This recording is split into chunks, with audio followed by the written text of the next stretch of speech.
শুরু করার আগে একটা কথা বলি, সাহাবীরা শ্রোতার আওয়াজ একটু বেশি হয়ে গেছে, অর্থাৎ শিক্ষকের আওয়াজ থেকে ছাত্রের আওয়াজ একটু বেশি হয়ে গেছে। এটার সাথে সাথে আল্লাহ জিবরাইল আমিনকে পাঠিয়ে কোরআনের আয়াত নাযিল করেছেন। আল্লাহর কাছে এটা ভালো লাগে নাই। শিক্ষকে যখন কথা বলবে, ছাত্রের আওয়াজ শিক্ষকের উপরে কেমন হবে? শিক্ষকের আওয়াজ বড় হবে, ছাত্রের আওয়াজ কি হবে? ছোট হবে। এটা হচ্ছে আদব।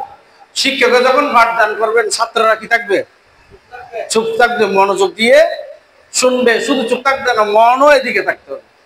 মন অন্যদিকে থেকে চুপ থাকে, এটা হবে না। এটা হলে দয়া হবে না, এটা আল্লাহর দয়া পাবে না। আল্লাহর দয়া পেতে হলে চুপ থাকতে হবে এবং মনোযোগ দিয়ে শুনতে, মনও থাকতে হবে এদিকে, চুপও থাকতে হবে এদিকে। সাহাবায়ে কেরামরা যখন আওয়াজ একটু বড় করে কথা বলেছেন, সরহে সাহেব কাজী আয়াস রাদিয়াল্লাহু তাআলা এটা ভেঙেছেন কথাগুলো। আল্লাহর সাথে সাথে কোরআন আয়াত নাযিল করেছেন। এটা আল্লাহ রাসূলের রওজা শরীফ আয়াতগুলো লেখা আছে। রওজা শরীফের উপরে যেখানে সালাম দেয় আল্লাহ রাসূলকে বাবুস সালাম, আল্লাহ রাসূলের চেহারা মুবারক বরাবর এখানে কোরআন শরীফের আয়াতটা লেখা আছে। আমি গিয়ে দেখেছি।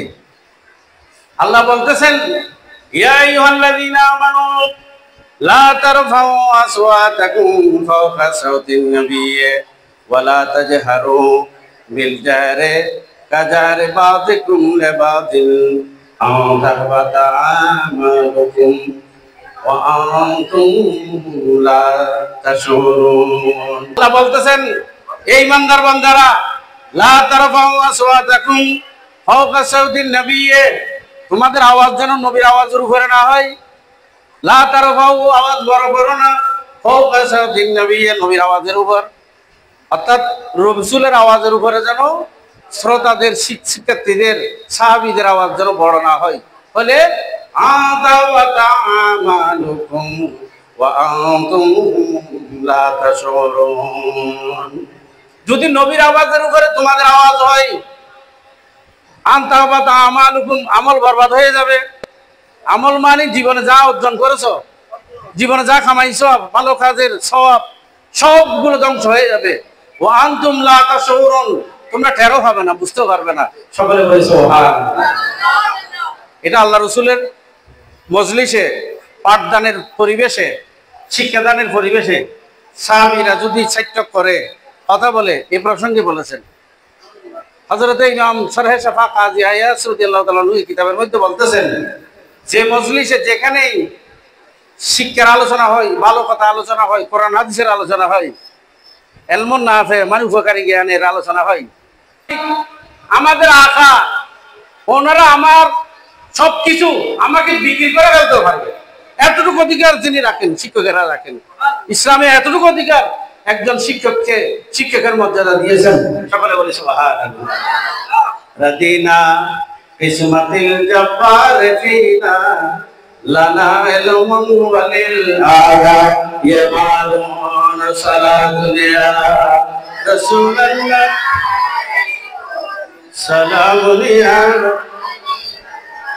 হযরত মাওলানা আলী শেরে খোদা রাদিয়াল্লাহু তাআলা বলতেছেন, রাদিনা কিসমাতিল জব্বার ফিনা লানা ইলমুন ওয়ালিল জুহাল মালুন।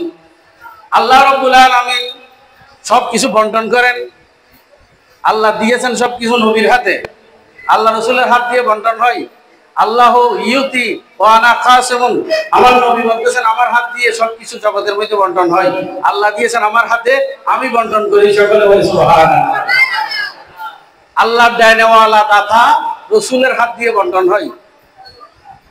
হযরত আলী বলতেছেন, এই বন্টনের মধ্যে রাদিনা কিসমাতিল জব্বার ফিনা লানা ইলমুন ওয়ালিল জুহাল মালুন। আল্লাহর এই বন্টনের মধ্যে আমরা পেয়েছি এলম, জ্ঞান, আর জাহেলরা, মূর্খরা পেয়েছে টাকা পয়সা। মূর্খদের টাকা পয়সা বেশি না স্যার, শিক্ষকের টাকা পয়সা কম। ওয়াজের মজলিস একটা, জুমার মসজিদের মজলিস একটা, শিক্ষা প্রতিষ্ঠানে কথা বলার একটা আলাদা বিষয় আছে। এখানে আপনার স্বপ্ন ধর্মের মানুষ আছেন, আমাকে এমনভাবে কথা বলতে হবে এই জ্ঞানের মধ্যে সবাই উপকৃত হতে হবে, সবাই আওতায়। এটা হচ্ছে একীভূত শিক্ষা। একীভূত শিক্ষা মানে আমার পাঠদানে সবাই অংশগ্রহণ করা, অন্তর্ভুক্ত হওয়া। স্যার ঠিক কিনা? এইরকম আপনার আমাকে যে পরিবেশে দেয় সেই পরিবেশে এমন ভাবে কথা বলতে হবে আমার কথাগুলো যেন সবার উপকার আসে, সবাই যেন এই একীভূত হতে পারে শিক্ষার মধ্যে। একীভূত শিক্ষা হচ্ছে এটা। যাও, সবচেয়ে বড় সমস্যা কি জানো? তাই বলো তো, তোমাদের সমস্যা কি? তোমাদের একটা সমস্যা আছে, এই যুগের এই যে মনোযোগ না থাকা, একজনের সাথে একজনের কথা বলা। এই যে লাল পাঞ্জাবি পরছে ছেলেটা, তোমাদের সমস্যা কি জানো? আমি বলি, একটা বলি, এটা আমাদের স্যাররাও সমাধান দিতে পারবে। একটাই সমস্যা, সমস্যাটা কি জানো? তোমাদের বড় সমস্যা হচ্ছে মোবাইল। বড় সমস্যা কি? মোবাইল। এই যুগের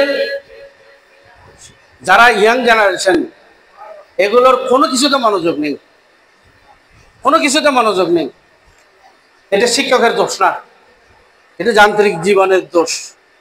শিক্ষককে দোষ দেওয়া যাবে না। আমি নিজে শিক্ষক, আমি জানি এটা, আমিও ব্যর্থ। নিজের ব্যর্থতা নিজে স্বীকার করতে কোনো অসুবিধা